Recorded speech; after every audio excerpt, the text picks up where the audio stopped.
Il y a un Richard Brissouillat qui nous appelle. Bien sûr. Non, mais de tweeter. Ah, mec. Bon, apparemment, Richard Brissouillac. Il va nous appeler, on va arrêter de prononcer. Vous allez me griller. Bien sûr. Richard Brissouillac. Allez, on a Serge en ligne avec nous d'Alsace. Bonjour Serge.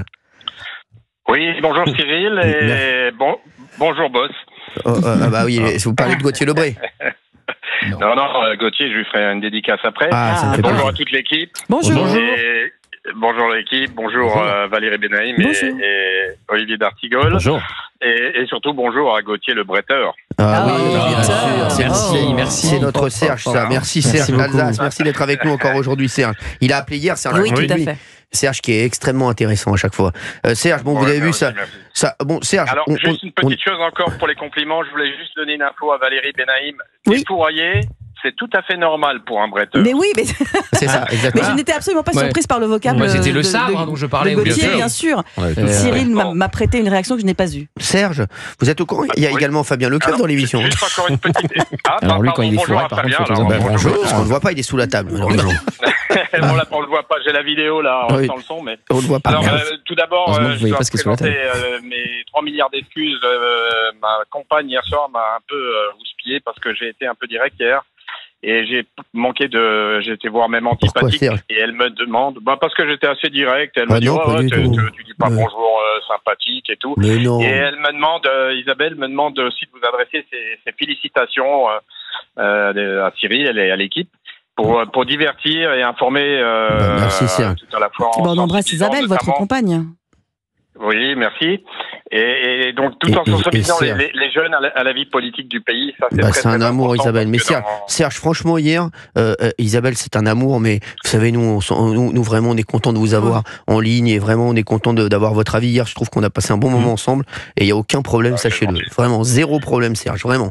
Aucun problème, bien au contraire. Je trouve qu'on avait eu une bonne discussion hier. Je trouvais que c'était vraiment intéressant ce qu'on s'était dit. Donc, c'est pour ça, en plus, que je voulais vous revoir aujourd'hui. Juste, je trouvais que c'était un peu court hier, c'est pour ça que je vous ai fait revenir aujourd'hui à l'antenne.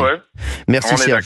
Bon, il s'est rien passé. Il s'est rien passé hier. Il a rien dit, le chef de l'État, comme on avait dit avec Gauthier. On avait vu juste, comme disait Gauthier, c'était bon. On a pris tout un. Moi, je trouve que c'est un discours indigne de la part d'un président de la République. Je vous dis franchement. Alors, vous en avez peu parlé encore aujourd'hui, mais je trouve que ça a été particulièrement indigne parce que.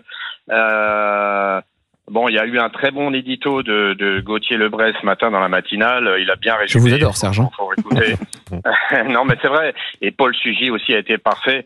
D'ailleurs, je me permets de dire que Gauthier Lebray, Paul Sugy et Yohann Ouzaï sur CNews, ces 3 avions de chasse. Bravo à eux, bravo à Serge Nedjar et merci à Vincent Bolloré. Voilà, c'est fini pour les compliments aujourd'hui. On passe à autre chose. C'est Noël avant l'heure. C'est Noël avant l'heure. Vanne que j'ai pas entendu depuis 2011. Alors, attendez, Serge, il y a une question. Il y a Jean-Michel Apathy qui vient de tweeter, qui demande si vous ne travaillez pas par hasard pour le groupe. Oui, c'est ça. Merci. Écoutez, je comptais avoir les propositions à partir de demain d'ailleurs. Là, ça va tomber. Là, ça va tomber. Ça va tomber. Oui, donc, je vais être indulgent quand même avec Emmanuel Macron. Il nous a fait du De Gaulle hier soir dans son discours, puisque en parlant des élections européennes, il a dit après les élections européennes, je vous ai compris, c'est pourquoi j'ai dissous l'Assemblée nationale. Ouais, mais enfin, il nous a tellement compris qu'il nous a mis un gouvernement de minorité après les législatives. Alors, il nous a vachement compris. Bravo, on peut dire que c'est le bon élève de la classe. Non, mais c'est un discours particulièrement indigne. Je vais pas trop revenir dessus. On va essayer de voir les prospectives. Les prospectives, c'est qu'en fait, il y en a pas. On parle toujours du même crocodile dans le marigot, les Retailleau, les Bouquet, maintenant Catherine Vautrin. Bon, je sais bien que Gauthier est bien informé. Moi, je vais pas prétendre. Il y a aussi Richard Brissouillac. Ouais, voilà. Effectivement, pour un Cyrano de Bergerac, ça colle avec le paysage. Non, mais je vais pas parler, je vais pas faire de tiercé parce que tout ça, c'est finalement assez pauvre. On est vraiment dans une situation difficile. Et moi, je rejoins ce que disait Valérie Benaïm en introduction. Où est le peuple? Que font les Français? On a d'ailleurs, que font ceux qui aiment la France et que font ceux qui veulent sauver le pays? Parce que on les entend pas beaucoup. Je sais pas ce que vous en pensez, mais on les entend pas beaucoup. Oui, c'est sûr. Donc, Ah oui. Donc, il faut attendre quoi? Il faut attendre que ça pète. Il faut attendre, je sais pas moi, parce que là, on est en train de filocher tout doucement. Comme je vous le disais hier, pour moi, la classe politique, c'est vraiment une classe politique qui pratique une politique de classe et de caste, sans classe. On est en train de, ça me rappelle la troisième, on file après la quatrième, on file maintenant vers la troisième République. Vous voyez, on régresse. On a l'impression d'être dans les années 30. Qu'est-ce qu'on va attendre? On va attendre juin 40 et que le général de Gaulle revienne, ou qu'un général de Gaulle revienne? Bah franchement, on en a besoin, hein, parce que moi, Retailleau, c'est 2 fois Taillot, d'accord, mais comme disait Marine Le Pen hier soir chez Christine Kelly, bon, montrer des muscles, des petits muscles, c'est une chose, mais non, on veut vraiment des vraies mesures, un vrai programme, enfin bref, on se met un peu au boulot, quoi. Hein. Faut se mettre au boulot là, les gars. Hein. Non, là, il faut se mettre au boulot parce que moi, je suis très optimiste parce qu'effectivement, nos politiques, ils rejoignent les résultats médiocres des classements PISA de nos enfants à l'école. Alors, c'est très optimiste. Alors là, vraiment, bravo. On a la classe politique qu'on mérite puisque on fabrique des cancres à tous les étages. Non, il va falloir quand même se secouer un peu là parce que on est on est ridicule dans le monde entier. Hein. Fabien Lecoeuf, ça va? Vous faites toujours des dessins pendant les... Non, je viens d'avoir une bonne nouvelle. Ah, attendez, parce qu'il y a Fabien Lecoeuf, il y a une bonne nouvelle. Yannick Noir vient d'être grand-père, ça y est. Voilà. Breaking news. Priorité au direct, mérité d'interrompre notre auditeur. Mais quel rapport? Et Serge vous parlait, l'autre, mais il lui dit j'ai une bonne nouvelle. Je croyais que vous alliez parler politique. Non, mais j'étais en train d'avoir les bons potins pour tout à l'heure. Ah, d'accord. Moi, je veux bien réagir à ce que dit Serge pour ne pas être hors sujet. Bon, c'est effectivement, maintenant, j'ai plus trop d'effet là sur mon discours. Là, non, l'intervention, vous ça avez va dit plus beaucoup de avoir choses vraiment d'importance. Intéressantes. Maintenant qu'on est à l'essentiel. Mais bon. Allez-y, voilà, Gauthier. Oui, parce que Serge, vous avez dit quelque chose, vous avez dit Emmanuel Macron n'était pas dans le rôle de chef de l'État hier, et je suis 100% d'accord avec vous. Je l'ai trouvé dans le rôle d'un journaliste politique qui faisait une analyse de la situation à l'instant T, et aussi, on l'a dit, dans celui de quelqu'un qui réglait ses comptes, qui renvoyait dos à dos LFI et le RN, un front anti-républicain, a-t-il dit, et surtout, le message principal des 10 minutes hier. Il y en a beaucoup qui l'ont trouvé bon hier. Ah oui? Ah, je vous le dis. Bah, pas moi. Ouais. Et il y a sur le front, en tout cas, il a cartonné en audience. Il y a 15 millions.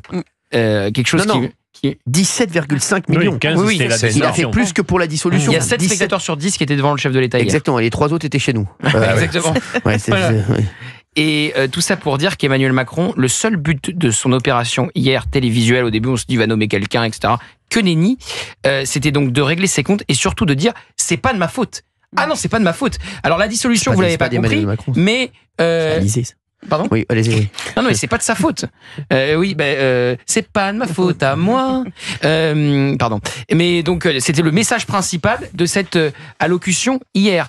Dire que la dissolution, certes, les Français ne l'avaient pas compris, mais enfin, c'est quand même eux qui avaient voté et qui avaient décidé de pas mettre de majorité absolue. Et surtout, il a eu cette phrase: je ne suis pas comptable de l'irresponsabilité des autres s'ils ont décidé de voter la censure. Le péché originel, c'est quand même la dissolution. Excusez-moi. Et je vais même remonter plus loin. Le péché originel, c'est de limoger comme ça, en janvier dernier, Elisabeth Borne, alors qu'il aurait dû la garder jusqu'aux européennes, jusqu'au 9 juin, et la remercier après l'échec des européennes, et à ce moment-là, nommer Gabriel Attal. On ne serait pas dans cette Gauthier, je suis content d'avoir cet échange avec vous, parce que pour moi, le péché originel, il n'est pas là, il est ailleurs. Le péché originel, il est d'avoir élu 2 fois ce monsieur. Ça, c'est le péché originel, et le corps électoral est fautif. En France, vous savez, il y a 2 sortes d'hommes. Il y a le bretteur, courageux, vif, intelligent, et il y a le pleurnicheur. Sophiste, retors, couard. Alors vous choisissez votre camp, mais il n'y a que 2 sortes d'hommes. Le bretteur ou le pleurnicheur. Donc moi je suis désolé, un président de la République qui se fait broder le lendemain de cette intervention. Moi ça fait 2 ans que je le regardais, puis je l'ai regardé hier soir parce que... Hier ça fait 76% de téléspectateurs. 76%. 17,5 millions. Vous voyez le déceptif? Vous voyez le déceptif, comme on dit vulgairement en communication? Vous voyez le déceptif? Franchement, c'était passionnant. Et moi, je l'ai regardé hier soir. Ça faisait 2 ans que je l'avais pu regarder parce que, franchement, c'est loin d'être un prix Nobel. Hein. Rien de ce qu'il a dit hier ne vous a séduit, compris. Mais là, vous l'avez trouvé bon. Il n'y avait rien. Non, il n'y avait rien. C'est indigne d'un président de la République. On est la risée mondiale. Vous savez, on a les ennemis les plus durs du pays sont à l'intérieur. Mais on a aussi des ennemis à l'extérieur. La compétition mondiale, c'est quelque chose qui existe. Vous savez. Quand il a parlé du front anti-républicain entre le RN et LFI, qu'est-ce que vous en pensez, ça? Quel front anti-républicain? En quoi c'est anti-républicain? C'est simple, hein, de toute façon, si ces partis, le courage, si ces partis sont anti-républicains, il faut les interdire. Moi, je pourrais vous parler effectivement de LFI. Moi, personnellement, si j'étais le boss, à la place de Cyril, bien sûr. Non, je plaisante. Mais si j'étais chef d'État, j'aurais entrepris des choses. Quoi concernant la LFI? Bah, bien sûr. Attendez, c'est scandaleux. Écoutez, moi, j'ai créé, au lendemain des législatives, ça faisait 5-6 ans que je voulais le faire. J'ai créé mon compte sur Twitter et j'ai appelé ça « Vous qui aimez la France ». Moi, je veux retrouver des gens qui aiment la France. La France, c'est pas une question de couleur, d'ethnie, de religion, de classe politique ou de parti politique. Aimer la France, ça signifie être sur des valeurs universelles et vouloir protéger notre pays. Et aujourd'hui, c'est tout à l'envers. Non, mais c'est tout à l'envers. S'il y a des gens qui aiment la France, je pense que le corps électoral est fautif. Ça fait penser à la veuve du gendarme Comines qui a dit « Vous avez tué mon mari ». Mais oui, nous sommes. Moi, je me sens fautif de ne pas avoir réussi à protéger ce monsieur. En disant que le corps électoral est fautif, vous rejoignez un petit peu Emmanuel Macron qui dit aussi c'est vous qui avez voté. C'est vrai. Oui, c'est nous qui l'avons mis en place. Oui, je reconnais effectivement. C'est une remarque judicieuse. Moi, je reconnais qu'on est fautif de l'avoir mis en place. Mais maintenant qu'on l'a mis en place, on fait quoi? De toute façon, moi, je suis assez optimiste. Mais c'est comme ça. Voilà. Je suis encore là pour 30 mois. Oui.